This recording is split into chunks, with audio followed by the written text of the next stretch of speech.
ദൈവതിരുനാമത്തിന് മഹത്വം ഉണ്ടാകട്ടെ. ഏറ്റവും ആദരണീയരായ കർത്തൃ ശുശ്രൂഷകർക്കും കൂടി വന്നിരിക്കുന്ന വിശ്വാസികളുടെ സമൂഹത്തിനും കർത്താവായ യേശുക്രിസ്തുവിൻ്റെ നാമത്തിൽ എൻ്റെ സ്നേഹവന്ദനം അറിയിക്കുന്നു. ഞാൻ തലമുറകളായി ഭ്രാന്ത് ബാധിച്ച കുടുംബമായിരുന്നു ഞങ്ങളുടെ കുടുംബം. 3 തലമുറകളായി ഭ്രാന്ത് ബാധിച്ച കുടുംബം. എൻ്റെ സ്വന്തം അപ്പൻ്റെ അനുജനെ ഇവിടെ വന്നിരിക്കുന്നുണ്ട്. എൻ്റെ പ്രിയപ്പെട്ട ഏലിയാസൻ ചച്ചൻ ഇവിടെ ഉണ്ടാകും. ഒരു നായെ പട്ടിയെ പൂട്ടിയിടും പോലെ ഒരു ചങ്ങലയിൽ പൂട്ടിയിടപ്പെട്ടിരുന്നു ഒരു കാല്. മറ്റേ കാല് മുരിക്കിൻ്റെ തടി ദ്വാരമുണ്ടാക്കി അതിനകത്തിട്ട് ഒരാപ്പ് വെച്ചടിച്ച് അങ്ങനെ ആ മുറിയിൽ തന്നെ മലമൂത്ര വിസർജനം ചെയ്തുകൊണ്ടിരുന്ന മനുഷ്യനാണ്. അവിടെ തന്നെയാണ് ഭക്ഷണം കഴിച്ചുകൊണ്ടിരുന്നത്. എന്നാൽ ഇപ്പോൾ ഞാൻ ഓർത്തു, യെരുശലേം പുരിയിലേക്ക്, ആ മനോഹരമായ ദേശത്തേക്ക്, സങ്കടമില്ലാത്ത ദേശം, കണ്ണുനീരില്ലാത്ത ദേശം, ദുഃഖമില്ലാത്ത ദേശം, ആരും തെറ്റിദ്ധരിക്കാത്ത ദേശം, ആരും ഒറ്റപ്പെടുത്താത്ത ദേശം, ആരും വെളിച്ചമോട് വേണ്ടാത്ത ദേശം, ആ ദേശത്തേക്ക് എന്തുകൊണ്ടാണ് എന്നെ വിളിക്കാൻ കർത്താവിന് കരുണ തോന്നിയത്? അത് വെറും കൃപയാണ്. അത് സൗജന്യദാനമാണ്. ഞാൻ നല്ലതുപോലെ അറിഞ്ഞുകൊണ്ടാണ് നിൽക്കുന്നത്. എനിക്ക് യോഗ്യത ഉള്ളതുകൊണ്ടല്ല.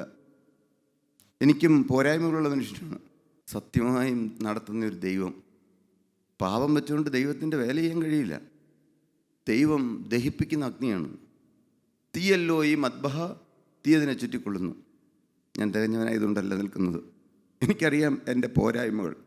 എന്നാൽ ഒരു കാര്യം എനിക്ക് നല്ല ഉറപ്പാണ്, എന്നെ വിളിച്ച ദൈവം വിശ്വസ്തനാണ്. കർത്താവ് ഒരിക്കലും വഴിയിലിട്ടിട്ട് പോകില്ല. നിങ്ങളിത് ഉറക്കണം പ്രിയപ്പെട്ടവർ. നാം വിശ്വസ്തരാണോ എനിക്ക് പറയാൻ കഴിയില്ല. നിങ്ങൾ പലരും വിശ്വസ്തർ കാണും. ഞാൻ വിശ്വസ്തനാണെന്ന് എനിക്ക് പറയാൻ കഴിയില്ല. ഞാൻ പറഞ്ഞ കാര്യങ്ങൾ ഒന്നും തന്നെ പാലിച്ചിട്ടുണ്ടെന്ന് എനിക്ക് പറയാൻ കഴിയില്ല. ഞാൻ ഇത്ര അധ്യായം വേദവസം വായിക്കും, ഞാൻ ഇത്ര ഇരുന്ന് പ്രാർത്ഥിക്കും, എന്തെല്ലാം കാര്യങ്ങൾ ഞാൻ കർത്താവിനോട് പറഞ്ഞിട്ടുണ്ട്. അതൊന്നും പറഞ്ഞാൽ ഒരിക്കലും എന്നെ വിശ്വസ്തനായിട്ട് എണ്ണാൻ കഴിയുകയില്ല. എന്നാൽ നാം വിശ്വസ്തരല്ലാതിരിക്കുമ്പോഴും, നാം അവിശ്വസ്തരായി പാർക്കുമ്പോഴും വിശ്വസ്തനായ ദൈവം, വാക്കുമാറാത്ത ദൈവം, വാഗ്ദത്തങ്ങളിൽ വിശ്വസ്തനായ ദൈവം, ആ ക്രിസ്തു ഇവിടെ ഇത് തുടങ്ങിയ സമയം മുതൽ സത്യം ഞാൻ 100% അനുഭവിച്ചുകൊണ്ടിരിക്കുകയായിരുന്നു. യേശു ഇവിടെ വന്നിട്ടുണ്ട്. ഒരു പേരോട് എനിക്ക് ഉറക്കെ പറയാൻ, ഇന്ന് ആദ്യമായിട്ട് വന്നവരാണേലും നിങ്ങൾ യാദൃശ്ചികമായിട്ട് വന്നതല്ല. നിങ്ങളൊന്ന് വിശ്വസിക്കുമോ? ഞങ്ങൾ വളരെ എളിമയോടെയാണ് പറയുന്നത്. യാദൃശ്ചികമായിട്ട് ഇവിടെ വന്നതല്ല. നിങ്ങളെ കർത്താവ് യുഗപരിപാടിയിൽ ഉൾപ്പെടുത്താനായി കണ്ടതുകൊണ്ടാണ് കർത്താവ് ഇവിടെ വിളിച്ചു ചേർത്ത് കൊണ്ട് വന്നിരിക്കുന്നത്. ഒന്നും യാദൃശ്ചികമല്ല. നിങ്ങളത് പൂർണ്ണമായും വിശ്വസിക്കണം. അങ്ങനെ വിശ്വസിക്കുമ്പോഴാണ് അത്ഭുതങ്ങൾ നടക്കുന്നത്. പ്രിയപ്പെട്ടവരെ, നിങ്ങൾ വിശ്വസിക്കണം. എന്താണ് വിശ്വസിക്കേണ്ടത്?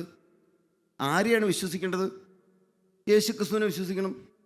യേശുക്രിസ്തു നമ്മുടെ മധ്യത്തിൽ ഇറങ്ങി പ്രവർത്തിക്കുന്നുവെന്ന് പൂർണ്ണമായും വിശ്വസിക്കണം. അത് ഏതെങ്കിലും വ്യക്തിയിലൂടെയല്ല പ്രവർത്തിക്കുന്നത്. ഒരു വാക്യം ഒന്ന് വായിക്കാമോ? യോശുവയുടെ പുസ്തകം 10-ാം അധ്യായം 12, 13, 14. നിങ്ങൾക്ക് വിശ്വാസം വേണമെന്ന് പറഞ്ഞു. വിശ്വാസമില്ലെങ്കിൽ കർത്താവ് പറഞ്ഞു ഒരു കാരണവശാലും അവിശ്വാസികളുള്ള ദുഷ്ടഹൃദയം എന്നാണ് കർത്താവ് പറഞ്ഞത്. അവിശ്വാസമുള്ളവരെ ദുഷ്ടരെന്നാണ് കർത്താവ് വിളിച്ചിരിക്കുന്നത്. എന്നാൽ വിശ്വാസമുണ്ടെങ്കിൽ എന്താണ് വിശ്വസിക്കേണ്ടത്? ക്രിസ്തു ഇവിടെ വന്നിട്ടുണ്ടെന്ന് വിശ്വസിക്കണം. ക്രിസ്തു നിങ്ങളെ സ്നേഹിക്കുന്നുണ്ടെന്ന് വിശ്വസിക്കണം. ക്രിസ്തു നമ്മുടെ പ്രാർത്ഥന കേൾക്കുന്നെന്ന് വിശ്വസിക്കണം. അതിനുള്ള നിബന്ധന പറഞ്ഞു കഴിഞ്ഞു ഓൾറെഡി. എന്താണ് പറഞ്ഞത്? പാപം വെച്ചുകൊണ്ട് പ്രാർത്ഥിച്ച കർത്താവ് കേൾക്കില്ല. എത്ര പ്രാർത്ഥിച്ചോ 1 ഇഞ്ചല്ല, 1 മില്ലിമീറ്റർ പോലും മുകളിലേക്ക് പോകില്ല. പാപത്തോട് എന്നേക്കുമായി യാത്ര പറഞ്ഞിട്ട് പ്രാർത്ഥിച്ചാൽ നിങ്ങളിന്ന് പൂർണ്ണമായിട്ടും വിശ്വസിക്കൂ, നിങ്ങൾക്ക് ആവശ്യമുള്ളതെല്ലാം കർത്താവ് തരും. ഞാൻ ഇതിനു മുമ്പ് പറഞ്ഞിട്ടുണ്ട്, ചോദിച്ചൊന്നും കർത്താവ് മുടക്കിയിട്ടില്ല. ഞാൻ പ്രാർത്ഥിച്ചു. നിങ്ങളത് ഒരുപക്ഷെ ചിന്തിക്കുമ്പോൾ ഇതെന്താ ഇങ്ങനെ പറയണേ? ഇപ്പോൾ ചോദിച്ചതെല്ലാം കിട്ടിയെന്ന് പറഞ്ഞു കഴിഞ്ഞാൽ അപ്പോൾ എന്താ, ഏതെങ്കിലും കിട്ടാത്തതുണ്ടോ? ചിലതെല്ലാം കിട്ടിയിട്ടില്ല. പക്ഷേ എനിക്ക് പൂർണ്ണ വിശ്വാസമാണ് അതെനിക്ക് കിട്ടിയാൽ ദോഷമാണെന്ന്. ഞാൻ ഉറച്ച സ്വരത്തോടെ നിങ്ങളോട് പറഞ്ഞു. വായിക്കാം. എന്താണ്? നിങ്ങൾക്ക് വിശ്വാസം, ഇന്ന് വേറെ ഒന്നും കിട്ടിയില്ലെങ്കിൽ നിങ്ങൾക്ക് വിശ്വാസം കിട്ടണം. വായിക്കൂ. എന്നാൽ യഹോവ അമോര്യരെ ഇസ്രായേൽ മക്കളുടെ കയ്യിൽ ഏൽപ്പിച്ചു കൊടുത്ത ദിവസം യുദ്ധം നടക്കുകയാണ്. അമോര്യരും ഇസ്രായേൽ ജനവും ഒരുമിച്ച് യുദ്ധം നടക്കുകയാണ്. യോശുവ യഹോവയോട് സംസാരിച്ചു. ഇസ്രായേൽ മക്കൾ കേൾക്കെ. നിങ്ങൾ അല്ല, നിങ്ങൾ ശ്രദ്ധിച്ച് കേൾക്കണേ. ഇസ്രായേൽ മക്കൾ മുട്ടുമേരുന്ന് രഹസ്യമായിട്ട് മുറി കയറി പ്രാർത്ഥിക്കുകയല്ല. യോശുവ ഇസ്രായേൽ മക്കൾ എല്ലാവരും കേൾക്കെ. സൂര്യ നീ ഗിബെയോനിലും. കേൾക്കണേ, നിങ്ങളിത് വിശ്വസിക്കണം പ്രിയപ്പെട്ടവര്. ഒരു മനുഷ്യൻ പറഞ്ഞ കാര്യം പറഞ്ഞ് ഏലിയാവ് നമുക്ക് സമസ്വഭാവമുള്ള മനുഷ്യനാണെന്ന് തിരുവചനം പറയുന്നു. യോശുവയും മനുഷ്യൻ തന്നെയാണ്, മോശയും മനുഷ്യൻ തന്നെയാണ്, അബ്രഹാമും മനുഷ്യൻ തന്നെയാണ്, നോഹയും മനുഷ്യൻ തന്നെയാണ്. ദൈവം ഒരുവൻ മാത്രം. ദൈവത്തിന് മനുഷ്യർക്ക് മധ്യസ്ഥനായിട്ട് ആരുണ്ട്? യേശു മാത്രം, ക്രിസ്തു മാത്രമേ ഉള്ളൂ. ബാക്കിയെല്ലാം മനുഷ്യർ തന്നെയാണ്. ആ യോശുവ പറയുകയാണ്, എന്താണ്? ഒന്നുകൂടെ വായിക്കൂ. സൂര്യ നീ ഗിബെയോനിലും. സൂര്യനോട് പറയുകയാണെന്ന്. നിങ്ങൾ വിശ്വാസികളാവണമെന്നാണ് പറഞ്ഞത്. കൃപയാൽ ഞങ്ങൾക്ക് ഏതാനും ചിലർക്ക് കർത്താവ് തികഞ്ഞ വിശ്വാസം തന്നിട്ടുണ്ട്, പൂർണ്ണ വിശ്വാസം. സൂര്യ നീ ഗിബെയോനിലും. ഗിബെയോൻ എന്ന് പറഞ്ഞൊരു സ്ഥലത്തിന്റെ പേരാണ്. സൂര്യ നീ ഗിബെയോനിലും, ചന്ദ്ര നീ അയ്യാലോൻ താഴ്വരയിലും നിൽക്കുക. ഒരു മനുഷ്യൻ പറയാണ്, സൂര്യ നീ ഗിബെയോനിലും. സ്ഥലത്തിന്റെ പേര് പറഞ്ഞിരിക്കുകയാണ്, സൂര്യ നീ ഗിബെയോനിലും, ചന്ദ്ര നീ അയ്യാലോൻ താഴ്വരയിലും നിൽക്ക. സൂര്യ നീ ഗിബെയോനിലും, ചന്ദ്ര നീ അയ്യാലോൻ താഴ്വരയിലും നിൽക്ക. പിന്നെ എന്ന് പറഞ്ഞു. ജനം തങ്ങളുടെ ശത്രുക്കളോട് പ്രതികാരം ചെയ്യുവോളം. കേൾക്കണോ? ജനം തങ്ങളുടെ ശത്രുക്കളോട് പ്രതികാരം ചെയ്യുള്ളൂ എന്ന് വെച്ചാൽ യുദ്ധം ജയിക്കുവോളം സൂര്യൻ നിന്നു. കേട്ടോ? സൂര്യൻ നിന്നു, ചന്ദ്രന് നിശ്ചലമായി. സൂര്യൻ അവിടെ നിന്നു, ചന്ദ്രന് നിശ്ചലമായി. പിന്നെ ശൂരന്മാരുടെ പുസ്തകത്തിൽ അങ്ങനെ എഴുതിയിരിക്കുന്നുവല്ലോ, ഇങ്ങനെ സൂര്യൻ ആകാശമധ്യേ ഒരു ദിവസം മുഴുവൻ അസ്തമിക്കാതെ നിന്നു. കേട്ടോ? ഇതെല്ലാം സത്യമാണെന്ന് വിശ്വസിക്കണം. കാരണം നാസയുടെ ശാസ്ത്രജ്ഞന്മാർ കണ്ടുപിടിച്ചു. 10,000 ശാസ്ത്രജ്ഞന്മാരുണ്ട്. അവർ കണ്ടുപിടിച്ചു ഒരു കാര്യം. എന്താണെന്നറിയോ? സൂര്യൻ ഉണ്ടായ കാലം മുതൽ എന്നോ ഒരു ദിവസം 24 മണിക്കൂർ നിന്നിട്ടുണ്ട്. ശാസ്ത്ര സത്യം തെളിയിച്ച കാര്യമാണ്. ശാസ്ത്രം മുഴുവൻ ഈ തിരുവചനത്തിന് അനുസൃതമായിട്ടാണ് പോകുന്നത്. ചരിത്രം മുഴുവനും ഈ തിരുവചനത്തിന് അനുസൃതമായിട്ട് പോകണേ. ഈ ശാസ്ത്രത്തിനനുസരിച്ചല്ല തിരുവചനം പോകുന്നത്, അഥവാ ചരിത്രത്തിനനുസരിച്ചല്ല തിരുവചനം പോകുന്നത്. തിരുവചനത്തിന്, ഈ ബൈബിളിനനുസരിച്ച്, ഈ തിരുവചനത്തിനനുസരിച്ചാണ് ശാസ്ത്രം മുഴുവൻ പോയിക്കൊണ്ടിരിക്കുന്നത്. എന്ത് കണ്ടുപിടിച്ചു? 10,000 പേര് ശാസ്ത്രജ്ഞന്മാർ ഒരുമിച്ച് എവിടെയാണ്? സ്വിറ്റ്സർലൻഡിൽ ഒരു സ്ഥലത്ത് വെച്ച് കൂടി. എന്തിനാണ്? എങ്ങനെയാണ് ഈ ഭൂമി ഉണ്ടായത്? അവർ കണ്ടുപിടിക്കണം. ഒരുപാട് പരീക്ഷണങ്ങൾ നടത്തി. ഒത്തിരി വർഷമൊന്നും ആയിട്ടില്ല. എന്താ തിയറിയുടെ പേരിന്? ബിഗ് ബാങ് തിയറി അല്ലേ? അങ്ങനെയല്ലേ? അതെ. 10,000 ശാസ്ത്രജ്ഞന്മാർ ഒരുമിച്ച് കൂടി. എന്നിട്ട് അവർ കണ്ടുപിടിച്ചു, അവർ ഡിക്ലെയർ ചെയ്തു, അവർ പ്രഖ്യാപിച്ചു, ഉറക്കെ പ്രഖ്യാപിച്ചു. എന്താണെന്നറിയോ? ഒരു ശബ്ദം കൊണ്ടാണ് ഭൂമി ഉണ്ടായതെന്ന്. എന്താണ്? നാം വിശ്വസിക്കണം എന്നാണ് പറഞ്ഞത്. ജീവനുള്ള ദൈവത്തിൻ്റെ വചനമാണ് ഈ തിരുവചനം. ഇതിൻ്റെ വള്ളിക്കും പുള്ളിക്കും മാറ്റം വരികയില്ല. അന്ന് യോശുവ പറഞ്ഞു, ചന്ദ്ര നീ എവിടെയാണ്? ഗിബെയോനിൽ. സൂര്യ നീ ഗിബെയോനിലും, ചന്ദ്ര നീ അയ്യാലോൻ താഴ്വരകളിലും നിൽക്ക. പിന്നെ എന്താണ്? ഭൂമി ഉണ്ടായ കാലം മുതൽ ഇന്നു വരെ പിന്നീട് ഉണ്ടായിട്ടില്ല. പക്ഷെ എന്താണ്? സൂര്യൻ ഒരു ദിവസം മുഴുവൻ 24 മണിക്കൂർ അവിടെ നിന്നു എന്ന്. വാക്കിങ്ങടെ. യഹോവ ഒരു മനുഷ്യന്റെ വാക്ക് കേട്ടനുസരിച്ച ആ ദിവസം പോലെ. യഹോവ ഒരു മനുഷ്യന്റെ വാക്ക്. ഒരു മനുഷ്യൻ എന്ന് കൃത്യം പറഞ്ഞേക്കണേ. യഹോവ ഒരു മനുഷ്യന്റെ, ഒരു പ്രവാചകന്റെ എന്നല്ല പറഞ്ഞത്, ഒരു മനുഷ്യന്റെ. നിങ്ങൾ വിശ്വസിക്കണം, സത്യമായും പ്രാർത്ഥന ദൈവം കേൾക്കുമെന്ന്. നാം വിശ്വാസത്തെക്കുറിച്ച് പലപ്പോഴും പറയും. എന്താണ്? നമുക്ക് സൺഡേ സ്കൂളിൽ പഠിച്ചിട്ടുണ്ട്. എന്താണ് വിശ്വാസം എന്നതോ? ഉറക്കെ പറഞ്ഞോളൂ. ആശിക്കുന്നതിൻ്റെ ഉറപ്പ്. എന്താണ് ആശിക്കുന്നതിൻ്റെ ഉറപ്പെന്ന് പറയുമ്പോൾ നിങ്ങൾ കൃത്യമായിട്ട് വേണം പ്രാർത്ഥിക്കാൻ. ജീവനുള്ള ദൈവം പ്രാർത്ഥന കേൾക്കുന്നവനാണ്, കണ്ണുനീര് കാണുന്നവനാണ്, കണ്ണുനീരിനെ മറികടന്നു പോകാത്തവനാണ്. എനിക്കറിയാം, ഇന്നലെ ഞങ്ങൾ ഒരുമിച്ച് ഏതാനും ചില ദൈവമക്കൾ സംസാരിക്കുകയായിരുന്നു. അത് ഒരു ദൈവം ഇതിൽ എന്നോട് പറഞ്ഞു, ഇങ്ങനെയൊരു സങ്കട വിഷയമുണ്ട്, നമുക്കൊന്ന് സംസാരിക്കുകയാണെങ്കിൽ നല്ലതാണ്. ഇന്നലെ ഞാൻ പൂർണ്ണമായും വിശ്വസിക്കുന്നു, കർത്താവ് അവരുടെ ബന്ധനം അഴിച്ചു. അത് ഏതെങ്കിലും മനുഷ്യൻ പ്രാർത്ഥിച്ചിട്ടല്ല. സ്വർഗത്തിലെ ദൈവം നമ്മുടെ കണ്ണുനീര് കാണുന്നവനാണ്, പ്രാർത്ഥന കേൾക്കുന്നവനാണ്. അത് ആശിക്കുന്നതിൻ്റെ ഉറപ്പ്.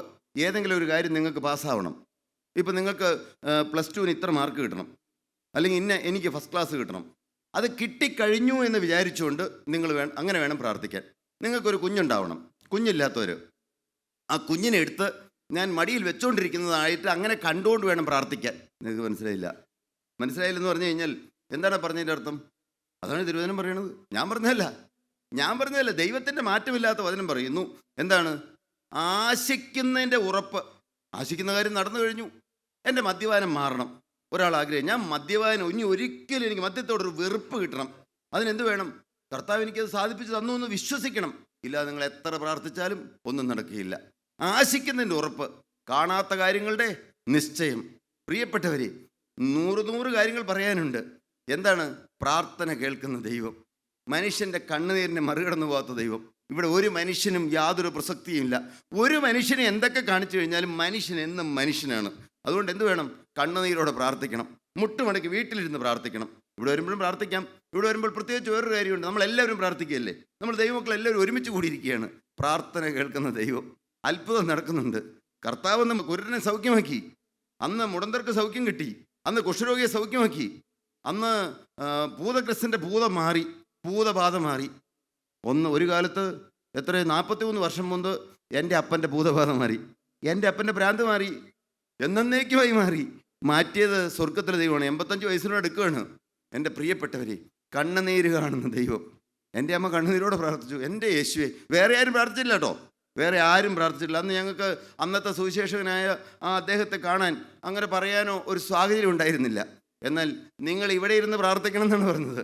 കണ്ണുനീരോട് പ്രാർത്ഥിച്ചു. എൻ്റെ യേശുവേ, എൻ്റെ ചാച്ചൻ്റെ ഭ്രാന്തൊന്ന് മാറ്റണേന്ന് പ്രാർത്ഥന കേൾക്കുന്ന ദൈവം. ഇന്ന് എത്ര വർഷമായി 12 ഉറക്കുകൾ കഴിച്ചുകൊണ്ടിരുന്ന എൻ്റെ ഭ്രാന്തനായ പിതാവ്, ഭ്രാന്തൻ കുര്യാക്കോൻ്റെ മക്കളെന്നാണ് അന്ന് ഞങ്ങളെ വിളിച്ചിരുന്നത്.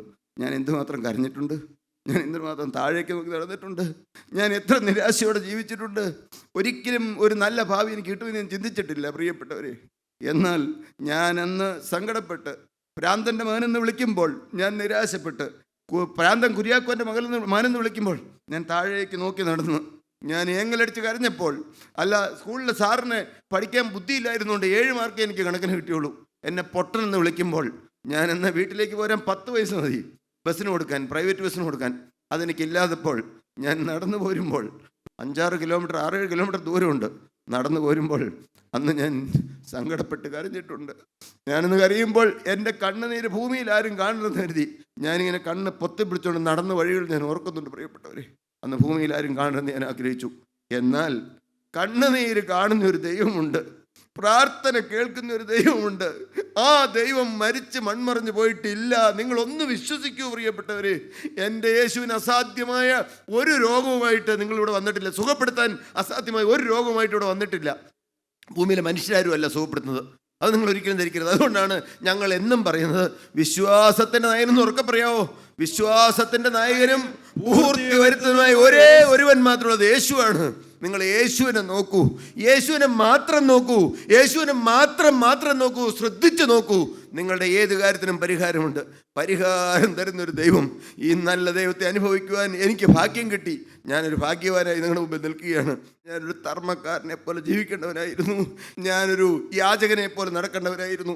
ഞാനൊരു ഭ്രാന്തനെ പോലെ എവിടെയെങ്കിലും എന്നെ പൂട്ടിയിടപ്പെടേണ്ടവനായിരുന്നു പാരമ്പര്യം പറഞ്ഞാൽ. എന്നാൽ ജീവനുള്ള ക്രിസ്തുവിനെ എനിക്ക് കണ്ടെത്താനിടയായി. ആ സ്നേഹനിധിയായ യേശുവിനെ കണ്ടെത്താനിടയായി. ആ സ്നേഹമുള്ള ഹൃദയം, ആ സ്നേഹിക്കുന്ന ആർദ്രതയുള്ള ഹൃദയമുള്ള എൻ്റെ ജീവനായി ക്രിസ്തുവിനെ കണ്ടെത്താനിടയായി. എൻ്റെ ജീവിതം അങ്ങ് കൊടുക്കാനിടയായി. 15-ാമത്തെ വയസ്സിൽ തകർന്നുപോയ ജീവിതം, എല്ലാം തീർന്നെന്ന് വിചാരിച്ചിരുന്ന ജീവിതം, ക്ലോസ്ഡ് ചാപ്റ്റർ എന്ന് വിചാരിച്ചിരുന്ന ജീവിതം യേശുവിന് കൈമാറാനിടയായി. ഒരു നഷ്ടവും വന്നില്ല കേട്ടോ. എല്ലാം തൊട്ട് നടത്തുന്ന ദൈവം എല്ലാം തൊട്ട് നടത്തുന്നു. ഞാൻ പാപിയാണ്, എന്നാൽ എൻ്റെ ദൈവം പരിശുദ്ധനാണ്. ഞാൻ ശക്തിയില്ലാത്തവനാണ്, എന്നാൽ എൻ്റെ ദൈവം സർവ്വശക്തനാണ്. സകല സത്യത്തിലും ഞങ്ങളെ വഴി നടത്തുന്നു. സകല സത്യത്തിലും വഴി നടത്തുന്ന ഒരു ദൈവം, തൊട്ട് നടത്തുന്ന ഒരു ദൈവം. നിങ്ങൾ ചോദിക്കൂ പ്രിയപ്പെട്ടവരെ, ചോദിച്ചാലൊന്നും അവിടുന്ന് മുടക്കുകയില്ല. ഒന്നും അവിടുന്ന് മുടക്കയില്ലെന്നാണ് ഉറപ്പോടെ നിങ്ങളോട് പറയുന്നത്. എല്ലാം തൊട്ട് നടത്തുന്നു. 2020 എല്ലാം തീർന്നെന്ന് വിചാരിച്ച മനുഷ്യനായിരുന്നു ഞാൻ. എല്ലാം വിറ്റുള്ളൂ. എങ്ങനെയെങ്കിലും ലാബ് മാത്രം നിർത്ത്. 14,000 ആളുകളില്ലേ സാധുക്കളായ, അവരുടെ കാര്യം ഞാൻ വിറ്റ് വർക്കി അത് എടുത്തുകൊണ്ട് പോയി കഴിഞ്ഞ് കഴിഞ്ഞാൽ സാധുക്കൾ അവരും കൂടെ കഷ്ടപ്പെട്ടു, എല്ലാവരും അധ്വാനിച്ചു, എല്ലാവരും ആത്മാർത്ഥതയുള്ള ആളുകൾ. എന്നാൽ ഞാൻ വിൽക്കാൻ മറന്നു. എന്നാൽ ജീവനുള്ള ക്രിസ്തുവിന് 1 സെൻറ്റ് പോലും വിൽക്കാതെയായിരിക്കും എൻ്റെ കാര്യം നടത്താൻ പ്ലാൻ ഇട്ടിരിക്കുന്നത്. പ്രിയപ്പെട്ടവരെ, ഒരു നല്ല ദൈവം, ജീവനുള്ള ക്രിസ്തു. ഞാൻ ഭ്രാന്തനാവുമെന്നും ഞങ്ങളുടെ തലമുറ നശിക്കുമെന്നും ഡെൻകേർ മണ്ട പോയ തെങ്ങാണെന്നും പറഞ്ഞ് കേട്ട ഒരു ദൈവദാസിയോടെ വന്നിരിക്കുന്നുണ്ട്. എന്നാൽ ജീവനുള്ള ക്രിസ്തു പറഞ്ഞു, ഞാൻ നിന്നെ കരത്തിൽ പിടിച്ചിരിക്കുന്നെന്ന്, ഞാൻ നിന്നെ ഒരു നാളും തള്ളിക്കളയുകയില്ലെന്നാണ് എൻ്റെ യേശു പറഞ്ഞത്. എൻ്റെ യേശുവിൻ്റെ വാഗ്ദത്തം എനിക്ക് കിട്ടിയിട്ടുണ്ട്. എന്താണെന്നറിയാമോ? ദൈവദാസൻ തേജസ്സോടെ നിന്നൊരു കാലം ഉണ്ടായിരുന്നു. അന്ന് എന്നോട് പറഞ്ഞു, നിനക്കെതിരായി വരുന്ന ഒരായുധവും ഭരിക്കയില്ല മകനെ എന്ന് എത്രയോ പ്രാവശ്യം പറഞ്ഞു. ഇവിടെ നാട്ടുകാർ മുഴുവൻ ഇളകി. 97 പേര് ഒരുമിച്ച് ചാണകവെള്ളം കുപ്പിക്കകത്ത് കലക്കിക്കൊണ്ട് പറഞ്ഞു നടന്നു, ഞങ്ങൾ മരം ഒഴുക്കി വിടുകയാണെന്ന്. എങ്ങോട്ട്? ഓടയിലേക്ക്. അല്പം പോലും സത്യമില്ലാത്ത കാര്യം പറഞ്ഞു. പൂട്ടിക്കാൻ പലരും നോക്കി. എന്നാൽ ജീവനുള്ള ക്രിസ്തുവാണ് തുടങ്ങി തന്നതെന്ന് സാധുവായി ഈ മനുഷ്യന് ഉറപ്പുണ്ട്. ഞാൻ എങ്ങനെ നടക്കേണ്ടവനായിരുന്നു എനിക്കറിയാം. അതുകൊണ്ട് ഞാൻ നിങ്ങളോട് പറയട്ടെ, നല്ലവനായ ദൈവം, നിങ്ങൾ വേറെ ആരെയും കാണണ്ട. ഒരു നല്ല ദൈവം ജീവിക്കുന്നുണ്ട്. ആ ദൈവം നിങ്ങളെ സ്നേഹിക്കുന്നുണ്ട്. ആ ജീവിതം ക്രിസ്തുവിനായിട്ട് കൈമാറിയാൽ ഇതിൽ പരം സൗഭാഗ്യം വേറെ ഒന്നുമില്ല. എന്നെ ഞാനാക്കി തീർത്ത, എൻ്റെ ശാപം മാറ്റിയ, എൻ്റെ ബന്ധനം അഴിച്ച, എൻ്റെ പ്രാന്തൻ്റെ മകൻ എന്നുള്ള വിളി മാറ്റി നല്ല അഡ്രസ്സുള്ള എന്നെ ഞാനാക്കി തീർത്ത എൻ്റെ യേശുവിനെ എനിക്ക് ആരാധിച്ച് എനിക്കിനി അവിടെ കഴിഞ്ഞാൽ മതി. പ്രിയപ്പെട്ടവരെ, എല്ലാം മായയാണ്. എല്ലാം മാറിപ്പോകും. മുഴുവൻ മനുഷ്യരും മാറും. എല്ലാവരും പെറ്റ അമ്മ തൻ്റെ കുഞ്ഞിനെ മറക്കുമോ എന്ന് തിരുവചനം ചോദിക്കുന്നു. അതേ, അമ്മ മറക്കും. അമ്മയും അപ്പനും എന്നെ ഉപേക്ഷിച്ചു എന്ന് അന്ന് ദാവീദ് പറഞ്ഞു. എനിക്കും അങ്ങനെ അനുഭവം ഉണ്ടായിട്ടുണ്ട്. അറിയാതെ പാവങ്ങൾ അങ്ങനെ ഉപേക്ഷിച്ചു പോയതാണ്. ആരും എനിക്ക് തുണയില്ലായിരുന്നു. 2020 ഞാനും എൻ്റെ ഭാര്യയും മുഖത്തോട് മുഖം നോക്കി കരഞ്ഞ കാലങ്ങളുണ്ടായിരുന്നു. അന്ന് എന്നെ ആശ്വസിപ്പിച്ച ഒരേ ഒരു ദൈവമാരാണ് എൻ്റെ യേശു. ഞങ്ങളുടെ പ്രാർത്ഥനാ മുറിയിൽ അവിടെ കിടന്നു 18 ദിവസം ഞാൻ ഭക്ഷണം കഴിക്കാതിരുന്നു. എന്നാൽ പ്രിയപ്പെട്ടവർ, എനിക്ക് അൾസർ പിടിച്ചു. എന്നാൽ അന്ന് എന്നെ ആശ്വസിപ്പിച്ച ഒരു ദൈവമുണ്ട്. ആ ദൈവോട് വന്നിട്ടുണ്ട്. ആ ദൈവം നിൻ്റെ നേരെ ആർദ്രതയോട് നോക്കുന്നുണ്ട്. നിങ്ങൾ വിശ്വസിക്കൂ പ്രിയപ്പെട്ട, സത്യമാണ് ഞാൻ നിങ്ങളോട് പറയുന്നത്. യേശു നിങ്ങളെ സ്നേഹിക്കുന്നുണ്ട്. വേറെ ആരും നിങ്ങളെ കരുതുന്നില്ലെങ്കിലും, ആരും സ്നേഹിക്കുന്നില്ലെങ്കിലും യേശു നിങ്ങളെ സ്നേഹിക്കുന്നുണ്ട്. യേശു നിങ്ങളെ കരുതുന്നുണ്ട്.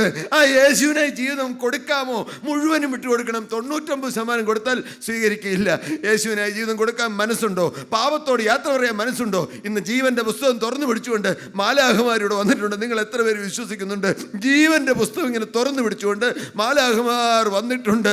ആ തേജസ്വരൂപിയായ യേശു ഇങ്ങനെ നിങ്ങളുടെ ഓരോരുത്തരും മുമ്പിലൂടെ നടക്കുകയാണ്. ആ തിരുവസ്ത്രത്തിന്റെ തൊങ്ങലൊന്ന് തൊട്ടാലുണ്ടല്ലോ, മകളെ, നിന്റെ രോഗം മാറിക്കഴിഞ്ഞു, നീ ഭയപ്പെടണ്ട. നിന്നെ കൈ ചേർത്ത് പിടിച്ചുകൊണ്ട് നിന്നെ മാറോടടച്ചുകൊണ്ട് നടത്തുന്ന ഒരു ദൈവമുണ്ട്. ആ ദൈവം എൻ്റെ അപ്പനായി തീർന്നാണ് ഞാനൊരു ഭാഗ്യവാനായി നിൽക്കാൻ കാരണം. നിങ്ങൾക്കൊരു കാര്യം ചെയ്യാമോ? യേശുവിനായി ജീവിതം വിട്ടുകൊടുക്കാമോ? പാപത്തോട് എന്നേക്കുമായി യാത്ര പറയാമോ? പുതിയ ജീവിതം തുടങ്ങാമോ? പഴയ മനുഷ്യനെ അവൻ്റെ പ്രവൃത്തികളോട് ഉരിഞ്ഞു കളയാമോ? പ്രിയപ്പെട്ടവരെ, നമുക്ക് തലകൾ വണക്കാം, നമുക്ക് പ്രാർത്ഥിക്കാം. കർത്താവേ, അവിടുന്ന് ഞങ്ങളുടെ അരികിൽ വന്നതിനായി സ്തുതി. നിങ്ങൾ ഓരോരുത്തരും പറയണം, അവിടുന്ന് ഞാൻ സത്യമായി നിങ്ങളോട് പറയട്ടെ, എനിക്ക് വേറെ പ്രത്യേകിച്ച് വരവെന്നുള്ള ആളായതുകൊണ്ടല്ല, എൻ്റെ വിശ്വാസ കണ്ണാൽ ഞാൻ കാണുകയാണ്. മാലാഖമാരിവിടെ നിറഞ്ഞു നിൽക്കുകയാണ്. എല്ലാം എഴുതിയെടുക്കാൻ കർത്താവ് തേജസ്സോടെ വന്നിരിക്കുകയാണ്. നിങ്ങൾ ഈ സമയം പാഴാക്കരുത്. യാചിക്കേണ്ട സമയമാണ്. മോചിക്കുന്ന നാഴികയാണ്. നിനക്ക് പാപത്തോട് യാത്ര പറയാവോ? പിശാചിനോട് യാത്ര പറയാവോ? ഇതാ ഞാൻ എന്നേക്കുമായി പാപത്തോട് യാത്ര പറയുന്നു എന്ന് അങ്ങനെ പറയുന്നവരുടെ മേൽ കർത്താവിന്റെ തിരുരക്തം പുരണ്ട കരം വയ്ക്കുക. ഇതുവരെ എത്ര പാപത്തിൽ കുടുങ്ങിയെങ്കിലും, നീ വീണ്ടും അശുദ്ധിയിൽ വീണുപോയെങ്കിലും, നീ മദ്യപാനത്തിൽ കുടുങ്ങിപ്പോയെങ്കിലും, നിനക്ക് ആകെ എല്ലാം താറുമാറായി കളഞ്ഞെങ്കിലും, നീ ഏത് ചീത്ത വാക്ക് പറഞ്ഞു പോയെങ്കിലും, ഏത് ശാപകരമായ വാക്ക് പറഞ്ഞു പോയെങ്കിലും, അപ്പനെ അപമാനിച്ചെങ്കിലും, അമ്മയെ നിന്ദിച്ചെങ്കിലും, എന്തെല്ലാം പാപം ചെയ്തെങ്കിലും, എൻ്റെ യേശുവിന്റെ തിരുരക്തം സകല പാപവും പോക്കി ശുദ്ധീകരിക്കുന്നതാണ്. ഇപ്പോൾ അത്ഭുതങ്ങളുടെ കാലം തീർന്നു പോയിട്ടില്ല. അത്ഭുതങ്ങളുടെ യേശു ജീവിക്കുന്നുണ്ട്. നിങ്ങളൊന്ന് വിട്ടുകൊടുക്കാമോ? ജീവിതം വിട്ടുകൊടുക്കാമോ? ഞാൻ പറഞ്ഞു തരാം. കർത്താവേ, ഇതാ പാപത്തോട് എന്നേക്കുമായി ഞാൻ യാത്ര പറയുന്നു. പിശാചിനോട് ഞാൻ എന്നേക്കുമായി യാത്ര പറയുന്നു. പിശാചിനോട് എന്നേക്കുമായി ഞാൻ യാത്ര പറയുന്നു. യേശുവിനെ രക്ഷകനും കർത്താവും ദൈവവുമായി ഞാൻ സ്വീകരിക്കുന്നു. ഇനി ഞാൻ ഒരിക്കലും പഴയ മനുഷ്യനായി ജീവിക്കുകയില്ല.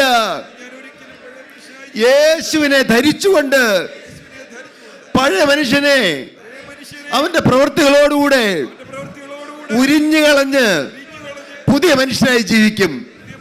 അങ്ങനെ തീരുമാനമെടുത്തവര് അവരുടെ കാര്യങ്ങളെ ഓർത്തു. പ്രിയപ്പെട്ടവർ, എല്ലാവരും കണ്ണടച്ചിരിക്കണം. ആരും നോക്കണ്ട. യേശു അവരുടെ കരങ്ങൾ പിടിക്കാൻ ചാടി വരികയാണ്. വേണമെങ്കിൽ നിങ്ങൾ വിട്ടുകൊടുത്തോളൂ. നിങ്ങളുടെ രോഗമുള്ള ഭാഗത്ത് കർത്താവ് കരം വെക്കാൻ ആവലോട് വരികയാണ്. ഇന്ന് രോഗം മാറുന്ന ദിവസമാണ്. ഇന്ന് ശാപം മാറുന്ന ദിവസമാണ്. ഇന്ന് ബന്ധനം അഴിയുന്ന ദിവസമാണ്.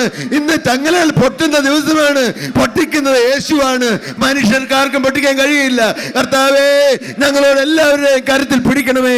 ഞങ്ങളിതാ കർത്താവേ കൈ നീട്ടി തരുന്നു. ഈ കൈ നീട്ടി എല്ലാവരും എല്ലാവരുടെ മേൽ കർത്താവിന്റെ ആണിപ്പാറുള്ള കരം പിടിക്കണമേ. പ്രിയപ്പെട്ടവരെ, നിങ്ങൾ ആ തിരുരക്തം ഒരു തുള്ളി തൊടുവാൻ ആഗ്രഹിക്കൂ. കർത്താവെ, അങ്ങനെ ആഗ്രഹിച്ചവരെല്ലാവരുടെ മേൽ തിരുരക്തം പുരട്ടിയതിനായി സ്തുതി. അവിടുന്ന് കൂടെ ഉള്ളതിനായി സ്തുതി. അവിടുന്ന് ഞങ്ങളുടെ നാഥനാകിയാൽ സ്തുതി. ഇവിടെ മനുഷ്യർക്ക് ഒരു കാര്യവും ഇല്ലാത്തതിനാൽ സ്തുതി.